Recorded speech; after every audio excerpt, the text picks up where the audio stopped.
नमस्ते बच्चों, कैसे हैं आप सब। आशा करती हूँ कि आप अपने घरों में सुरक्षित होंगे और साथ ही अच्छे से पढ़ाई कर रहे होंगे। बच्चों, इससे पहले हमने पढ़ा था आपका पाठ 7 दान का हिसाब, और इसके साथ ही हमने ऑनलाइन क्लास में इसके कुछ प्रश्न उत्तर भी किए थे। तो आज हम उससे आगे का पढ़ेंगे। हमने यहाँ तक किया था, अब हम उससे आगे पढ़ेंगे। कहानी और तुम।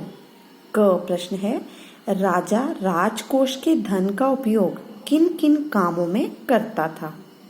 तो पहला प्रश्न यही है कि राजा राजकोष के धन का उपयोग किन किन कामों में करता था। तो बच्चों, जैसा कि आपने पाठ में पढ़ा था कि राजा राजकोष के धन का उपयोग सुगंधित वस्त्रों, मनोरंजन और महल की सजावट में करता था। ठीक है बच्चों, अगला प्रश्न है, तुम्हारे घर में जो पैसा आता है वह कहाँ कहाँ खर्च होता है, पता करके लिखो। तो आप बच्चे क्या करेंगे, अपनी मम्मी पापा से पूछेंगे कि घर में जो पैसा आता है वह कहाँ कहाँ खर्च होता है।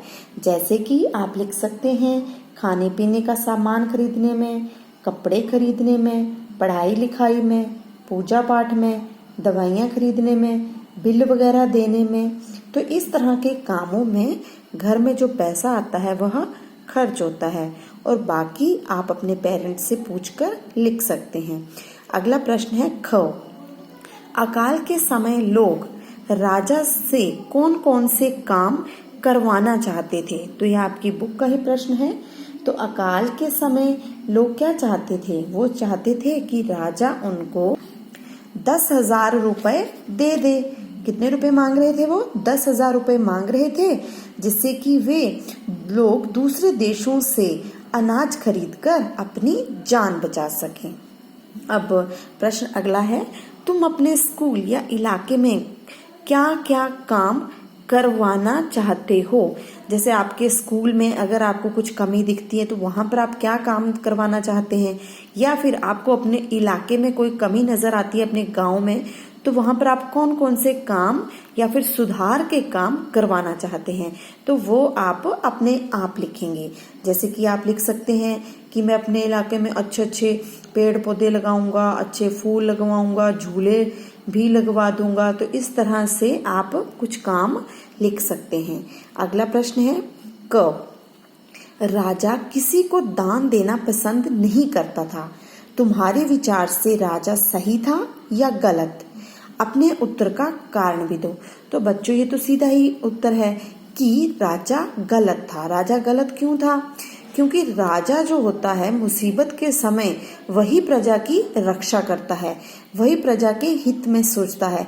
लेकिन यह जो कंजूस राजा था उसने प्रजा के हित में बिल्कुल नहीं सोचा। तो इसीलिए हम कह सकते हैं कि राजा गलत था। अगला प्रश्न है, राजा दान देने के अलावा और किन किन तरीकों से लोगों की सहायता कर सकता था।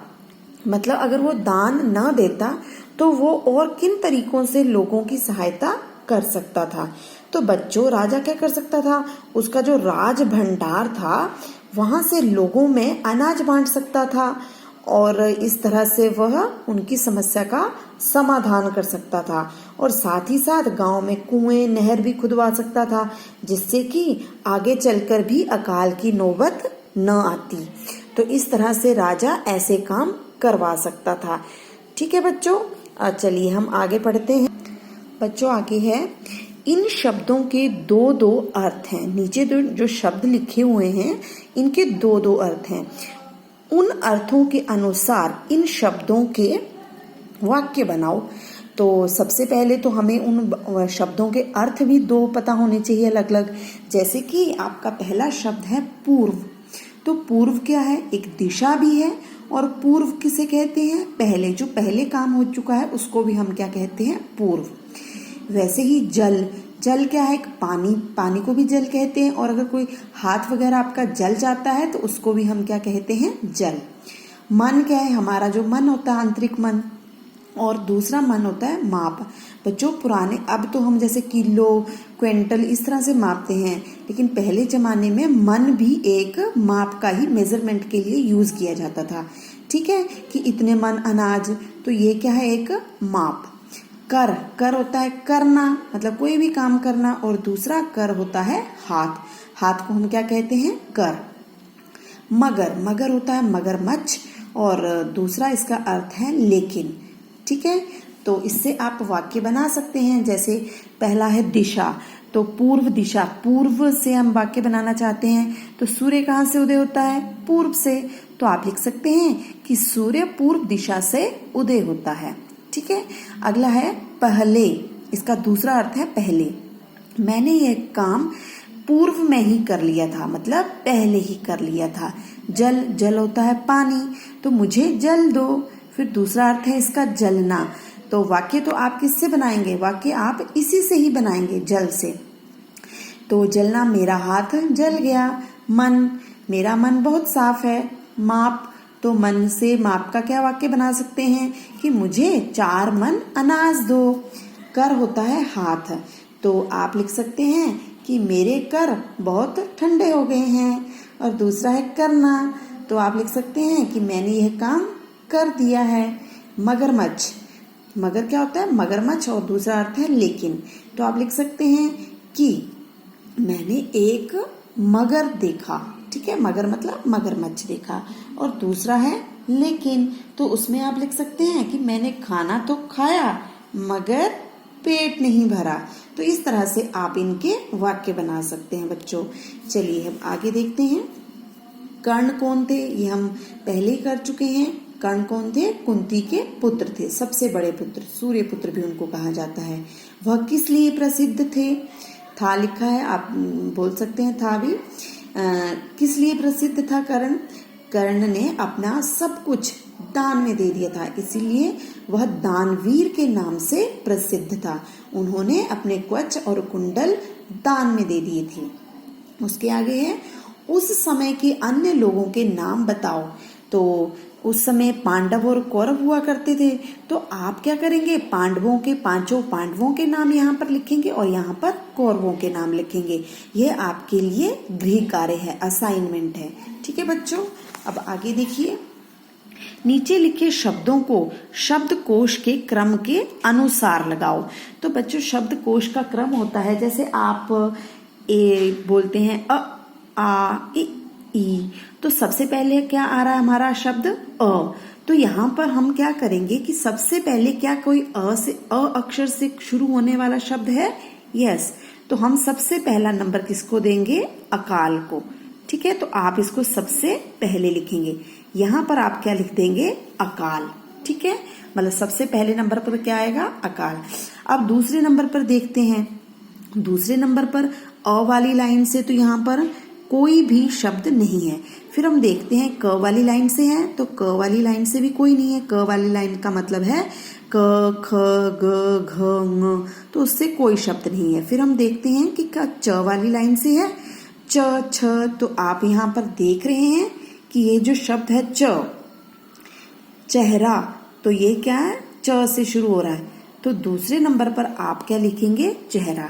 तो बच्चों इसी तरह से वर्णमाला क्रम, मतलब शब्दकोश के क्रम के अनुसार आपने इन शब्दों को नंबर देने हैं।